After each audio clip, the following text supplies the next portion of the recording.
тозатарин хабаргузоришҳои 22 майро аз студияи марказии радиои озодӣ аз шаҳри Прага ман Шаҳлои Гулхоҷа пешниҳод мекунам. имрӯз дар барнома дар робита бо ҳамла ба афсари амниятӣ дар шаҳри Кӯлоб 6 нафар боздошт шудаанд ки ба гуфти мақомот пайрави ҷараёни салафия ҳастанд. ба қавли президенти Иёлоти Муттаҳидаи Амрико, кишварҳои ховари миёна бояд дар мубориза бо терроризм нақши асосиро бар дӯш гиранд. онҳоро биронед. онҳо аз макони ибодат, аз ҷамоатҳоятон, аз замини муқаддас, аз рӯи замин биронед. Кимсанбек ва ё Содиқҷон, пайвандони тоҷики муттаҳам бо тарҳрезии бомбгузории Санкт-Петербург ба гунаҳгории ӯ бовар надоранд. даже намедонам ки дар кадом сезор шитагӣ озиямакам. то ҳозирам мисол ман янгамам рафт қафош роӣ кардем янгамам. дар робита ба ҳамлаи афсари амниятӣ дар шаҳри Кӯлоб 6 нафар дастгир шудааст. мақомоти интизомӣ мегӯянд боздоштшудаҳо пайравони ҷараёни мамнӯи салафия ҳастанд. ҳарчанд номи ин афрод то кунун эълон нашудааст, аммо ба гуфтаи мақомот онҳо ҳамларо аз пеш тарҳрезӣ карданд. рӯзи 13 май афроди ношинос ба як афсари кумитаи амнияти миллӣ дар маркази Кӯлоб ҳамла карда ӯро 24 корд заданд. бо гузашти 3 рӯз аз ин қазия, яъне 17 май, лейтенанти 24-солаи милиса Мариям Шарифзода мавриди латукоб қарор гирифт. бо гумони ин ҳамла низ як нафар боздошт гардидааст. мақомоти интизомӣ мегӯянд ин ҳамлаҳо ба ҳамдигар рабт надоранд. рӯзи 18 май имсол ҷолаи сахт даҳо гектар кишзор ва дарахтони садҳо сокин дар ноҳияи Ваҳдатро нобуд кард. офати табиӣ заҳмати деҳқононро ки кишоварзӣ манбаи даромади аслиашон аст аз байн бурд ва ҳоло мардум ночоранд дигар бора кишт кунанд. сокинони яке аз рӯстаҳои осебдида мегӯянд талаб шудани зироату мева маънии бозгашт ба камбизоатиро дорад. дар ин бора Бароди Юсуфӣ гузориш медиҳад. Баҳриддин Убайдов, сокини 34-солаи ноҳияи Ваҳдатро соли гузашта аз Русия ихроҷ карданд ва аз ҳаққи сафар ва муҳоҷират ба ин кишвар маҳрум шуд. ӯ тасмим гирифт барои пешбурди рӯзгор дар деҳаи Кабиробод кишоварзӣ кунад. бо ин ҳадаф ҳудуди 7000 сомонӣ қарз гирифта дар 1 гектар чанд навъи зироат кишт кард, аммо жолаи шадид дар рӯзи 18 май ҳама умедҳои ӯро барбод дод. 1 гектар замин буд, қисман гандум буд, боқӣ мондаш картошка, пиёз, сирко, наход, лубиё, баъд пиёзи наркин, ҳамаш талаф ёфтам. жолаи шадид ба мисли Баҳриддин даҳҳо кишоварзи деҳаи Кабиробод ва чанд деҳоти атрофи онро аз луқмаи нони тайёр, зироати дар ҳоли расидан маҳрум кард. аксари он кишоварзон бо қарзи бонкӣ он зироатро кишту парвариш карда буданд. ман ҳамагӣ 20 000 сомон дар амиҷа зиёдтар хараҷот шидагӣ дами замин. мисол моро бонко то пула барнагардонӣ, мо пул дига моро наметавонад. кишоварзони зиёндидаи деҳаи Кабиробод умед доранд ки мақомоти ноҳия ҳадди ақал онҳоро барои зиёни расонидаи табиат аз молиёт ё андоз озод кунад. вагарна онҳо барои кишти дуввум дар ҷои зироати талафшуда на пул доранду на тухмиву на доруҳои минералӣ. дар деҳат тақрибан 105 гектар зиёдтар уман заминои кишткунанда буд. аз ами зиёда 82 гектар ба ҳисоби китоби мо 82 гектар гандум талафот ёфт, 10 гектар пиёз, 2 гектар помидор.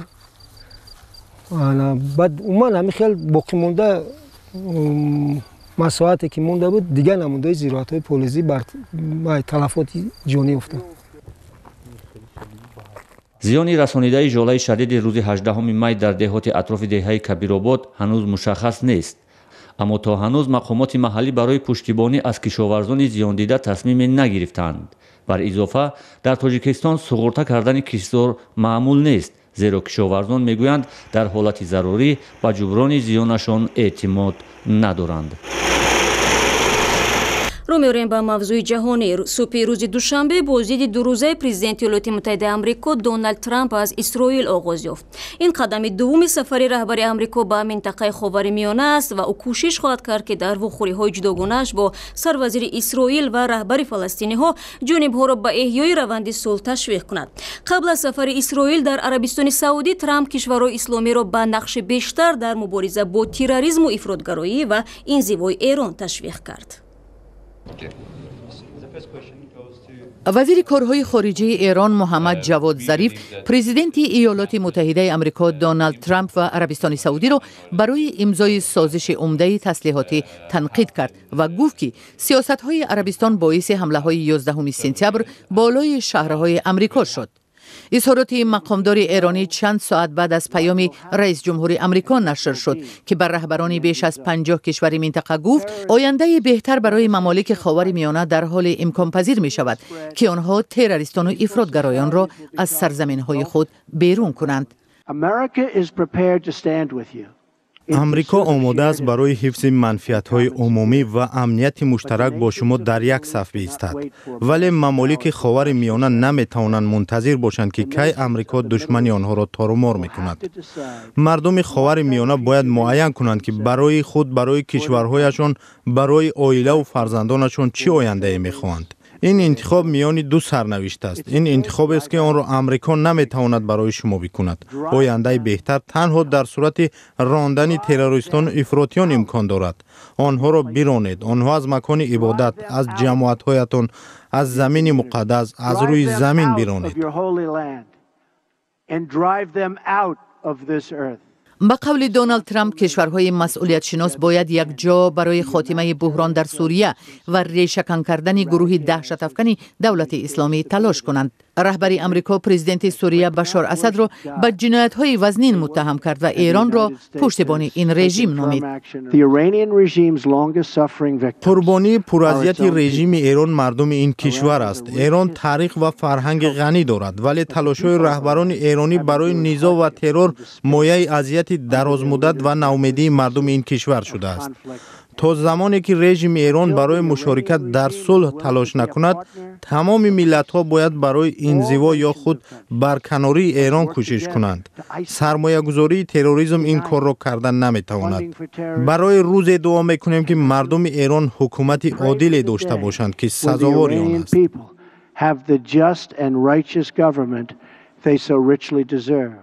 اظهارات پرزیدنت ایالات متحده 2 روز پس از غلبه چشمگیری پرزیدنت ایران حسن روحانی در انتخابات ریاست جمهوری این کشور پخش شد. در پی اعلان نتیجه های انتخابات، روحانی تاکید کرد که سیاست مکالمه با غرب را ادامه می‌دهد.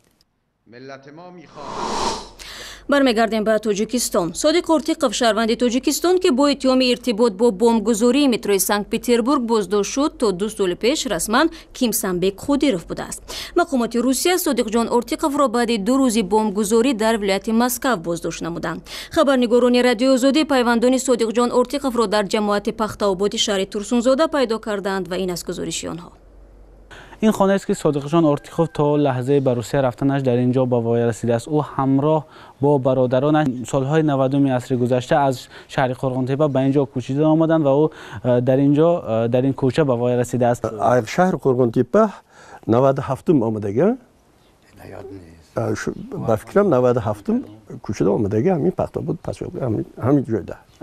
صادق جان ارتیقов قبلا با نام کیمسنبک بود، ولی چند سال پیش او را از روسیه اخراج کردند و او بعد عوض کردن نام خود با نام صادق جان ارتیقov دوباره به روسیه برگشت. این خانه در محله شفاکاران جماعت دهات پخت‌آباد شهر ترسونزاده جایگیر شده است. آمدیم نه پیشترک همین سیاست برفتیم رئیس کتی گفتن کردیم، بعد رئیس کتی گفتن گفت که بابا همین روید همین یک بینی کردی چی گپای؟ آمدم و بچه گفت که آشام نفهمد، آشام حل نمیداند اینا. صادق جان حدود 10 سال اخیر بیشتر به مهاجرت بر روسیه میرفته. اونجا آمدم بعد 3 روز اونجا آمدگی پس من آمدم انا صحبت کردم، گفت که اکا گفتین تهمت اکم ده تهمت کرد، این کارده و چیز ارالش نشدگی. در رابطه به همین موضوع همکارمان مولا رجب یوسفی با برادر صادق جان ارتیقov دین محمد ارتیقov صحبت داشت و نظر او را درباره اتهامات برادرش پرسید. ما اینا چند سال میشه در یک جا زندگی میکنیم و یکم این 98 سال مسکو میروم میآید. مسکو میروم میآید تو همین قصول کار میکنه، حلال خطیامو حلال کار کرده اومدگی. اگر مثلا ما یگون وقت یگون جو میشنیدگی میشدم که مثلا یگون کاری هم خیلی میکرد ма иқачи намешидам да мисол мегуфтум ки бес серано амин ка амин я вақт амин кора карда буд мегуфтум бес лекин ман мисол ина хай худо да оянда ёзи гапои ман ки ман ами 100% боварӣ дорам ки вай ам хитоҳмат шудага вай дар он ресторан кор кардагия просто коргарошонам ина қапидан чанда қирғиз бачаҳо пеши ваё як ҷода кор кардагиян якдигаришона мешинохтам ваё ана баъд дами охиронги коре ки амин подмоскови да города Денисова посёлок лесной городок да кор мекардам ваё ана дамуҷа кор мекардан ҷои коршон бо аму шефшон армиян квартира додаги буд як квартирашон на ҳаваё месудан як комнаташда занако як комнаташда бачаҳо месудан анаму қирғизоам ду такавдодаре ки мисол ҳаваям қапидан гуфтан иноам зан мешиниян анаваёам қатишон зиндагӣ мекарда як квартира дамуҷа. мақомоти русия гуфтанд ки акбарҷон ҷалилов гумонбари аслӣ дар таркиши метрои санкт-петербург қабл аз анҷоми ҳамла ба содиқҷон ортиқов занг задааст. Дин муҳаммад дар ин маврид ҳам назари худро дорад. ман акун фикри ман ина лично фикри ман ки ам мисол дар як квартира зиндагӣ кардед мисол ман мегӯям бародар ман ба тая занг занам телефонам мисол заряд надорад ё шод надорад мисол ман мисол любой кас мегӯяд ман занг зан мисол мегиред мисол занг мезанед ҳамин хешудагӣ истифода бурдагӣ ба фикрам ҳамун акавдодар қирғизо уҷа қирғизо шинохтагиян вай бачаҳора пеш салом алек доштагӣ қати ҳамун акбар ҷалилов ҳамун рӯзе ки кафондагӣ рӯз ҳамун акавдодар ҳардушон сразу заявление менависану директор ба мегӯяд ки модари мон бемор шуд срочно мон бояд парида рафтанамон дар корхона баъд директорам ҳайрон мемонаду хай майли мегӯяд модараш касал шудааст мегӯяд заявление подписатсия мекунаду мегӯяд ҳардутон ҷавоб ҳамун акавдодаро ҳардушон ҷавоб мегиранд мераванд ҳамун рӯзи кафидагӣ. баъд аз расонаӣ шудани боздошти содиқҷон ортиқов наздиконаш аз тоҷикистон ба русия рафтанд то аз пеш бо ӯ мулоқот кунанд вале Дин муҳаммад мегӯяд то кунун чунин имконият ба онҳо даст надодааст. мисол ягон хеле хабар нест даже намедонанд ки дар кадом сезо шитагия озиямоакам то ҳозирам мисол ман янгамам рафт қафош роӣ кардем янгамам мисол янгамам иқа исуса рафтиян гиҷой равам мегӯяд карочи намедонем мегӯяд тамом мо нифкурси намедонем вай дар гиҷо чӣ ҳол дорад хеле гапо. суҳбати муфассали Дин муҳаммад қодиров ва гузориши комил дар ин бораро аз сомонаи мо www.ozodi.tj пайдо кунед. Таҳмина Раҷабова ҳунарпешаи синамои тоҷик ва натоқи телевизиони Сафина ахиран дар як озмуне дар Тоҷикистон аз миёни 10 ҳунарманд беҳтарин интихоб шуд. Интихоб тавассути овозии мухлисон сурат гирифт. Таҳмина Раҷабова токунун дар 20 филм нақш офаридааст. 5 соли пеш ӯ дар филми коргардони афғон марде дар орзуи зани панҷум яке аз нақшҳои асосиро бозида барои беҳтарин нақши зан дар ҷашнвораи байналмилалии филмҳо дар Ҳиндустон ҷоиза гирифт. Таҳмина дар суҳбат бо ҳамкоронамон аз лаҳзаҳои сабти филми мазкур дар Афғонистон ноором ёд оварда мегӯяд бо вуҷуди он ки амнияти онҳо то ҳадди аксар таъмин буд вале хатар ба ҷони ҳунармандон вуҷуд дошт.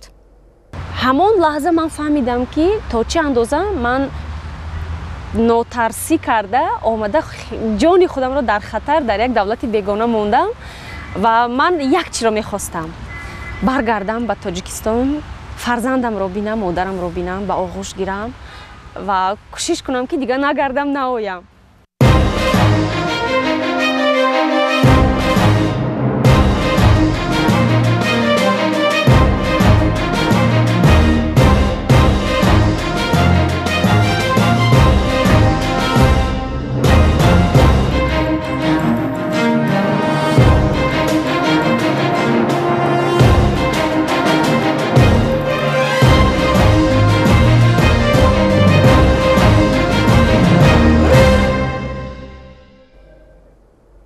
аз шакли комили мусоҳибаи радиои озодӣ бо Таҳмина Раҷабоваро шумо метавонед дар сайти озодӣ www.ozodi.org тамошо кунед.